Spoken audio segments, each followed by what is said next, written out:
préparation à l'allumage, ok, qui est très importante. On doit essayer d'allumer une Hanoukia qui est belle, ok, qui te plaît, en tout cas qui est belle, qui monte. Pourquoi? Pour Mishoum, ce qu'on lit comme qu'on lit tous les matins, Zé Eli Venveu, c'est Akadosh Baruch Hu, je vais embellir sa mitzvah. Le mieux, c'est une Hanoukia en or. Ah, qui c'est qui a une Hanoukia en or? On a offert, le Rav Mazouz, il a offert au Rav David Yosef, le grand Rav Israël, le collège où j'enseigne, j'étudie, il lui a offert une Hanoukia plaquée or. Donc voilà. Après c'est de l'argent et comme ça ça a rapporté dans le BRTV, il dit comme ça, heureux celui qui allume une Hanoukia en argent. Alors, ah mais ça coûte de l'argent. Excuse-moi, merci là, je fais des reproches à personne. Mais quand tu t'achètes un téléphone, ok, le iPhone 15 Pro, ok, c'est pas ça. L'iPhone 15 Pro, combien il coûte mon frère? 1000 euros? Hein? 1005. Une Hanoukia, belle Hanoukia en argent, 1000, 1100, 900, ça dépend. Aujourd'hui, tu peux avoir au Hachem et tu fais la mitzvah, top, et ça dure toute ta vie. Ça, le X Pro dans 2 ans, ça y est, tu t'achètes le 16 Pro, mon frère. Ok? Donc c'est fini. Fais kiffer Hachem. Tu te fais kiffer à toi, fais kiffer Hachem. Donc c'est important de faire attention à ça. Ok? Comme on a dit, les bougies, on allume, la mitzvah, c'est met une par jour. Aujourd'hui, on essaye de faire mieux, on essaye de faire bien, on essaye de faire la mitzvah selon le max, c'est comme les Harami disent. Tous les jours, on rajoute une bougie. Le premier jour, une bougie. Deuxième jour, 2 bougies, 3 bougies. Pourquoi? Ma'alim, Bakodesh, Ben Mordin, on monte dans le sein et on ne descend pas. Ok? Quelque chose qui est important. Toutes les huiles sont cachères pour allumer. Tu peux mettre de l'huile, du pétrole, de ce que tu veux, machin, les huiles couleurs, les machins, les huiles dures, les huiles en mousse, ce que tu as, liquide, machin. Toutes les huiles sont cachères. Le mieux, c'est d'allumer avec de l'huile d'olive. Il y a 2 sortes d'huile d'olive aujourd'hui qui sont vendues sur le marché. Il y a l'huile d'olive qui est faite simplement pour l'allumage. Tu peux pas le manger, le consommer, parce qu'il est très acide. Okay, et il y a l'huile d'olive qui est faite pour consommer, enfin salade, machin, et aussi allumer. Le mieux, comme ça il rapporte le Rav Yosef, comme ça il rapporte le Rav Eliashiv, comme ça il rapporte le Ganza, il vaut mieux allumer de l'huile avec laquelle tu peux manger. D'où ça sort, d'où c'est bien.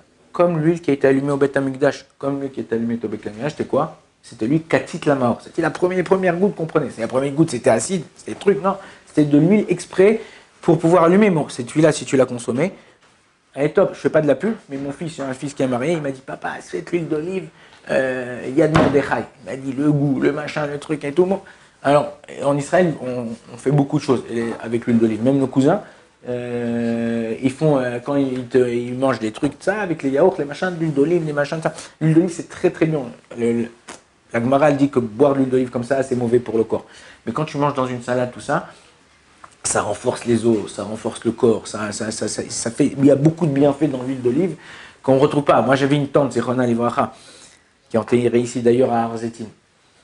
À chaque fois que tu avais mal quelque part, tu avais machin, prends de l'huile d'olive, mets de l'huile d'olive, mets de l'huile d'olive. Et c'est vrai en plus, quand tu chauffes, des fois, quand j'ai certains mots, tu chauffes un peu de l'huile d'olive, tu mets sur l'endroit, tu couvre, il y a des afflé va fêler, ok.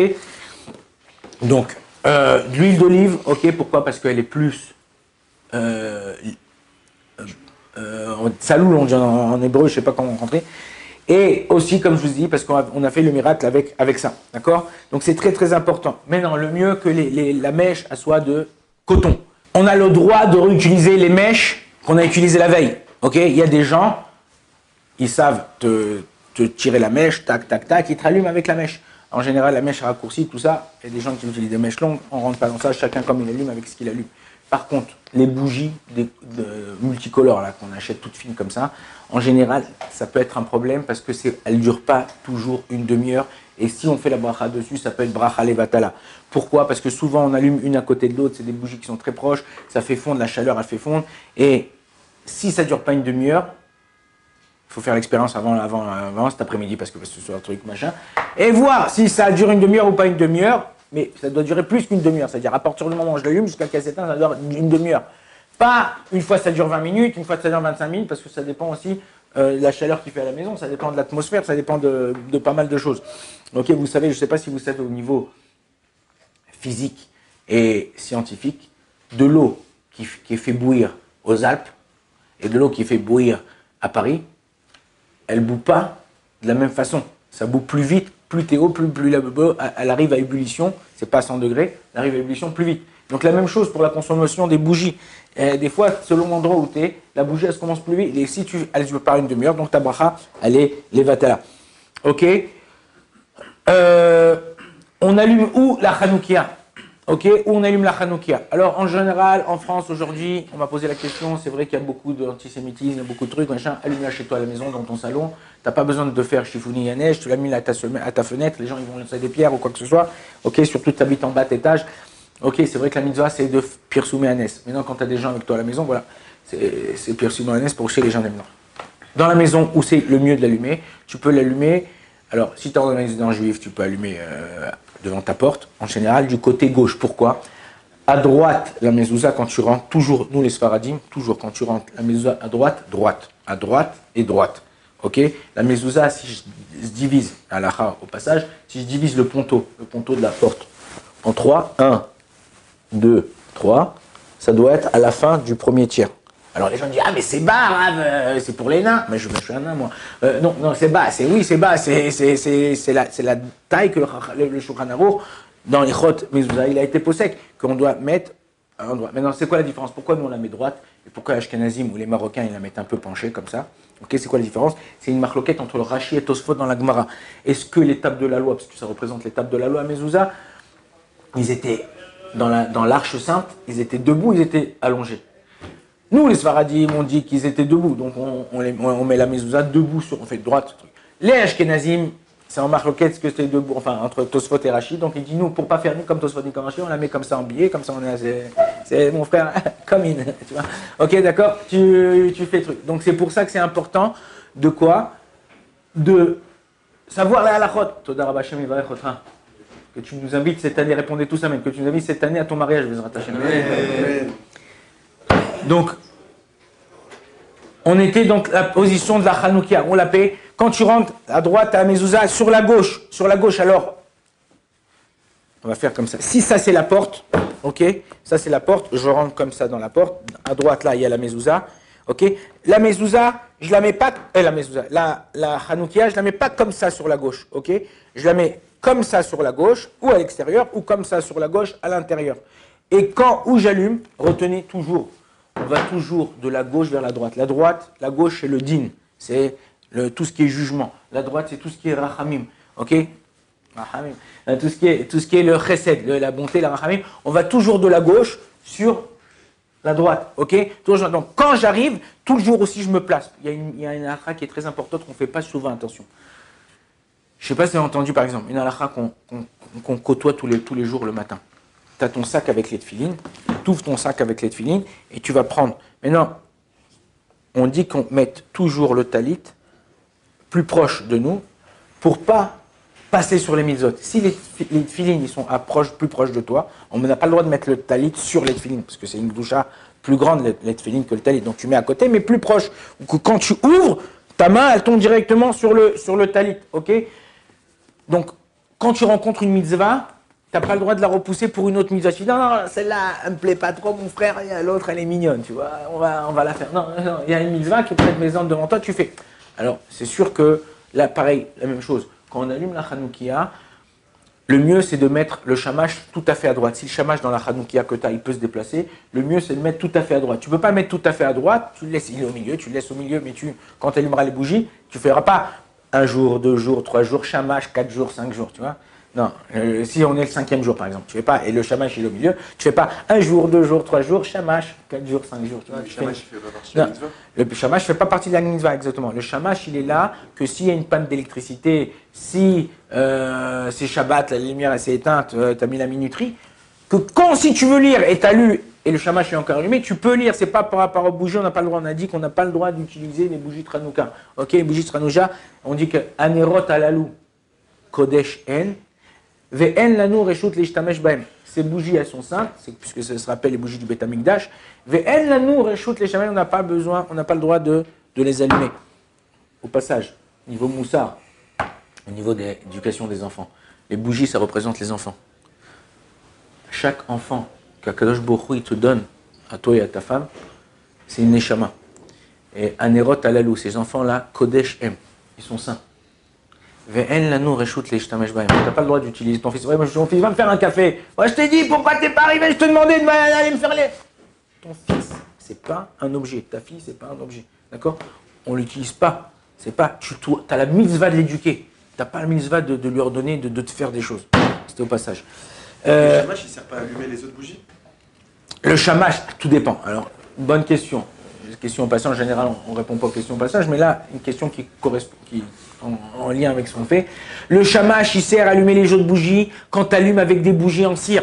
Mais quand tu allumes avec des bougies de l'huile d'olive, ok, tu peux pas prendre ton shamash d'huile d'olive si tu fais comme ça. Tu vois, il se renverse. Après, tu mets la salade en dessous. Moi, je vous dis le conseil, quand vous allumez la Hanouka, vous mettez une salade en dessous. Comme ça, quand tu as l'huile qui se déplace, non, c'est pour. Ne le faites pas, c'est pour. Ok, on continue. On doit poser la Hanouka entre Shloshat Fahim et Asarat Fahim. C'est quoi Tefar? Tefar, c'est ça, c'est à peu près 8 cm. Ok, c'est pas à peu près, c'est entre 8 et 10 cm d'après les poskim. Donc, entre 24 cm à peu près et 80 cm. D'où on mesure du bas de la Hanouka, du haut de la Hanouka, non, on mesure de la flamme. La flamme, ok, c'est, quand je prends un mètre, je mesure. Alors maintenant, venez pas avec votre mètre d'Ikea, là, tu fais comme ça, mon frère, et tout, tu mesures, tu dis, ah c'est bon, voilà, attends, papa, truc et tout, on n'est pas truc. Si tu allumé un peu plus haut, tu as allumé à la fenêtre, tout ce din-là d'allumer à Asarat entre 3 et 10 farim, c'est dit dans le cas où quoi? Où on allume, dans quoi? Non, à la maison, ou dehors, devant la porte. Mais quand tu allumes à la fenêtre, elle est toujours plus haute que ça, il n'y a pas ce din. Ce din-là, il est dit pourquoi? Pour les gens. Si tu as des gens, voilà, il y a des gens des fois qui habitent dans des endroits, ils habitent au 14e étage, 13e étage. À Ashdod, par exemple, il y a des tours, des machins, des trucs, où bon, aujourd'hui, au Hachem en Israël, ils construisent beaucoup ces choses-là, enfin ces tours-là. Souvent, ils construisent 2-3 tours, une à côté de l'autre. Et tu as un vis-à-vis avec d'autres tours. Donc là, tu peux allumer la fenêtre pour faire Pir Soumenissa. Parce que qui va te voir d'en bas du 13e étage? Car c'est personne, même quand tu es en bas, tu vois à peine, quand tu es en haut, tu vois les gens en tout petit. Ok? Donc, très, très, très important de savoir placer la maison là. Tu es à la maison, tu n'as pas de vis-à-vis dans ta fenêtre, dans tes machins, tu allumes à la porte du côté gauche et de façon, on allume la première bougie toujours. Alors, comme je vous ai dit, quand ça c'est la porte, la Hanouka elle est là, ou là, à l'intérieur ou à l'extérieur. Quand j'allume, je me mets de façon où, quand j'arrive, là c'est la Hanouka, donc on a dit, là, et là c'est la porte, puisque la mezouza elle est de l'autre côté, on va dire. J'allume, je me place, pour pas devancer la mitzvah, je me place plus vers la bougie que je vais allumer. Donc le premier jour, on allume cette bougie.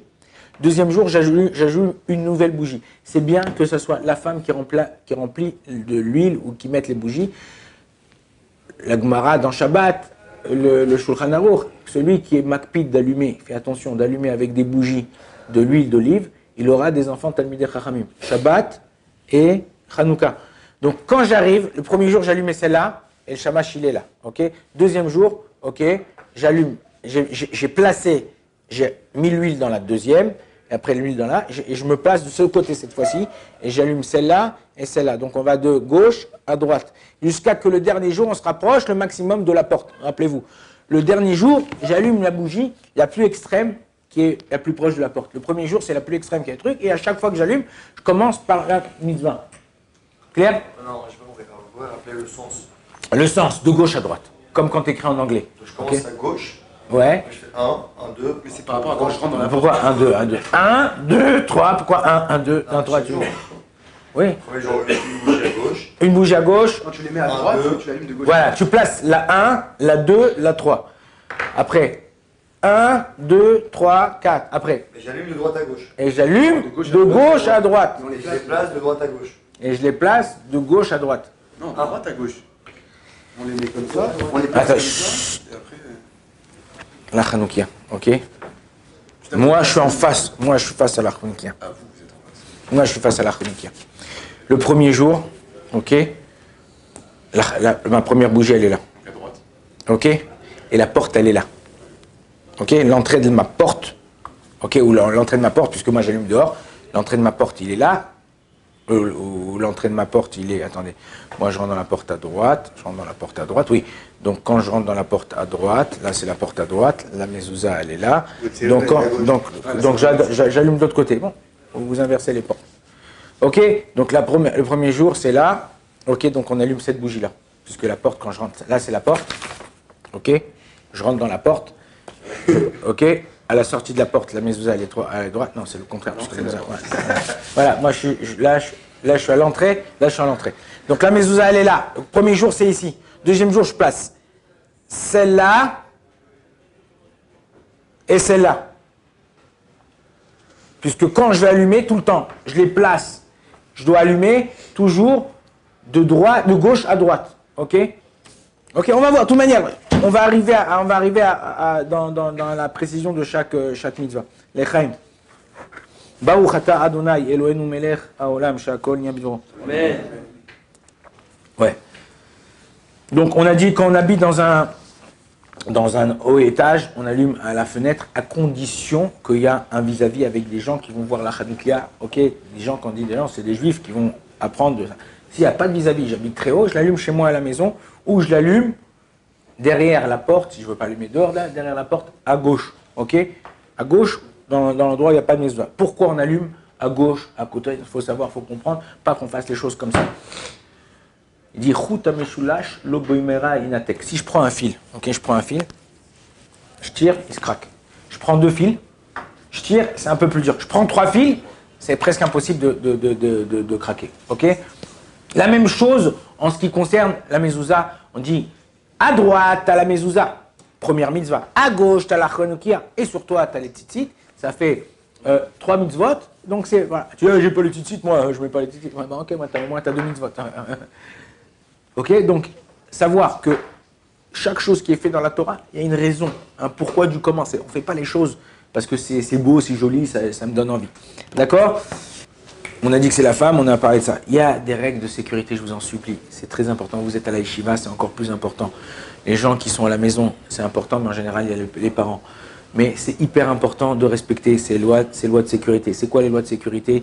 De faire attention que les enfants, ils n'allument pas tous la Hanoukia. Si un enfant, il allume la Hanoukia, on est là, on regarde. Si on s'en va de la maison, et ok, en général, et on a dit qu'il faut que ça dure une demi-heure. Tu as une demi-heure, tu restes une demi-heure, après une demi-heure, tu as le droit d'éteindre toi-même les bougies. Il n'y a aucun problème, il n'y a qu'une avéra d'éteindre la bougie après une demi-heure, ok?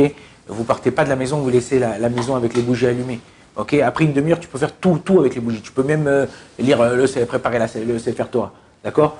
Ok, chaque chose, il a sa mitzvah et sa valeur. Donc, arrêtez, faites attention. C'est des choses que je vous dis chaque année, malheureusement en Israël. Vous savez qu'on allume partout en Israël. Chaque année en Israël, il y a des incendies, des choses qui ne sont pas, malheureusement, des choses graves qui se passent. Ok, allumé sur un plan qui est bien droit, bien plat, qui tient bien, pas une chaise qui bouge ou un tabouret que quand quelqu'un va passer, il va mettre un coup sur le tabouret et ça va plancher. Ok, les gens en Israël, ils essayent de faire attention à ça parce qu'ils savent, Chas v'Shalom, ici vous avez le gaz, l'électricité, ça peut être un danger de mort. Ok, ne pas utiliser une chanoukia, le corps de la chanoukia qui est faite d'objets qui prend feu, ok? Des fois, la bougie elle se termine, il y a une étincelle, il suffit que la bougie, la chanoukia elle est en plastique, ça te fait lolo alenu, chas v'shalom, chas v'chalila, faire attention. On allume les bougies sur la chanoukia. Tu dis pas bon, je vais la mettre, j'ai pas le truc, le verre il est cassé, je vais l'allumer à côté avec une bougie. Non, faites attention. Attention quand vous allumez votre Hanouka, où vous la placez. Ne la placez pas à côté de rideaux, à côté de choses qui prennent feu, à côté de chas v'shalom, de choses. Il faut faire très très très attention. Bezrat Hashem, demain on continuera les lois qui nous restent de Hanouka. Baruch Adonai l'olam, amen v'amen.